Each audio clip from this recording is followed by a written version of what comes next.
Bonjour tout le monde, aujourd'hui on est dans la 8e épisode de base de Python. Aujourd'hui on va voir les listes. Les listes sont un variable qui regroupe un ensemble de variables. Et il est parmi les 4 types qui peuvent stocker des collections qui sont les listes, bien sûr on a vu les listes, les tuples et les sets et les dictionnaires. Aujourd'hui, on va commencer par les listes et prochainement, on va voir les 3 autres. Alors, pour déclarer une liste, juste on lui affecte une liste entre 2 crochets. Par exemple, ma liste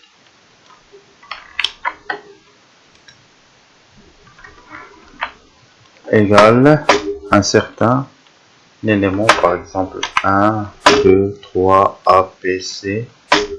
Et lorsqu'on print, qu'est-ce qu'il va faire? Il va nous afficher ces trois éléments de la liste. Ils peuvent être de n'importe quel type. Alors, pour accéder à un élément d'une liste, par exemple, si on veut accéder au deuxième élément de la liste, on écrit ma liste entre 2 crochets et l'index de l'élément choisi pour l'afficher. Par exemple, 1.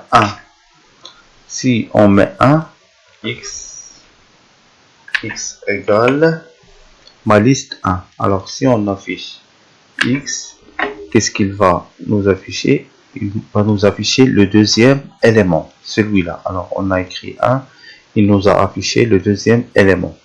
Pourquoi? Parce que les listes en Python, ils commencent par 0. 0, 1, 2.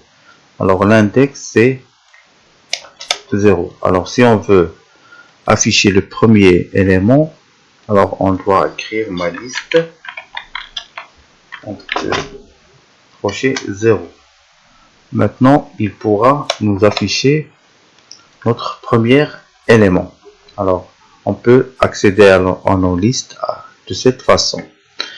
Deuxième façon, c'est à l'aide des éléments négatifs. Si on veut, par exemple, accéder au dernier élément C, alors comment faire? On peut écrire 2. 2 permet d'afficher le dernier élément. Et aussi, moins 1. Lorsqu'on met moins 1, c'est la même chose, il nous affiche le dernier élément. Alors, l'index négatif, il commence par moins 1 jusqu'à le dernier élément. Si on met moins 2, il nous affichera le deuxième élément. Moins 3, le premier élément. Alors, 1, 2, 3. Aussi, pour accéder à une range d'éléments, ça veut dire qu'on a une liste qui se compose de plusieurs éléments comme cela, de A jusqu'à H. Alors, on veut accéder du premier jusqu'à quatrième élément. Alors, comment faire? Alors, A, B, C et D jusqu'au quatrième élément. 1, 2, 3 et D, c'est le quatrième élément. C'est comme si on fait de 0 jusqu'à 4. De 0, l'index 0 jusqu'à quatrième élément qui a l'index 3. On peut faire la même chose jusqu'à moins 1. Alors, il nous a affiché jusqu'au dernier élément. Il a éliminé juste le dernier élément. De 0 jusqu'à... Alors, il a affiché tous les éléments parce qu'on a mis un vide ici. Et on peut exécuter du troisième élément qui est C, D jusqu'à la fin en cliquant sur 2 points et vide.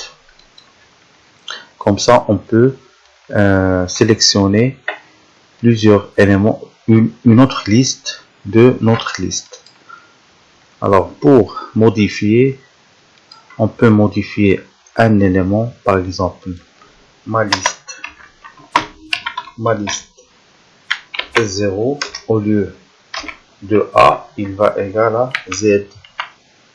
Alors si on affiche notre liste, il va, au lieu de commencer par A, il doit commencer par Z. La même chose pour les ranges. On peut de 0 jusqu'à 2, jusqu'au premier élément, il va égal à une liste Z et attendez, et P. Je vais la modifier en Z, au lieu de P, je vais mettre ZY.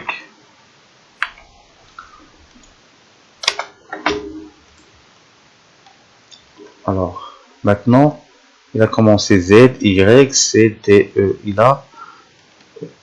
Il a modifié les deux premiers éléments.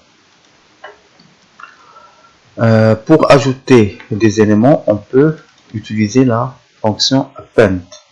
Append, par exemple, notre liste de A jusqu'à H, on peut écrire append, par exemple, I. La lettre I. On supprime. Maintenant, il doit nous ajouter un élément I de A jusqu'à I au lieu de H. Et on peut supprimer des éléments à l'aide de remove. À l'aide de remove. Remove, c'est supprimer en anglais. Par exemple, si on veut supprimer la lettre H, bien remove H. Alors, qu'est-ce qu'il a fait? Il a supprimé le dernier élément. On peut remove G. Alors, il a supprimé G. Alors, on lui donne l'élément à supprimer. Et aussi, on peut utiliser pop qui va supprimer le dernier élément. Pop, vide. Si on met pop G, il nous donne une erreur puisque on doit lui donner l'index, ou bien, par exemple, on peut mettre pop vide. Il va supprimer le dernier élément qui est dans notre exemple H. Alors, si on veut supprimer un autre élément, on peut lui donner un index. Il va supprimer le deuxième qui est P, puisqu'il a l'index 0. Ce qu'on a vu, c'est la création des listes. Ce qu'on a vu aujourd'hui, bien sûr, c'est la création des listes, la suppression, l'ajout et l'accès aux listes. Dans le prochain vidéo, on va voir les tuples, les sets et les dictionnaires. Aussi, ce sont d'autres types pour stocker les collections de données. Je vous remercie de votre attention et au revoir à la prochaine vidéo.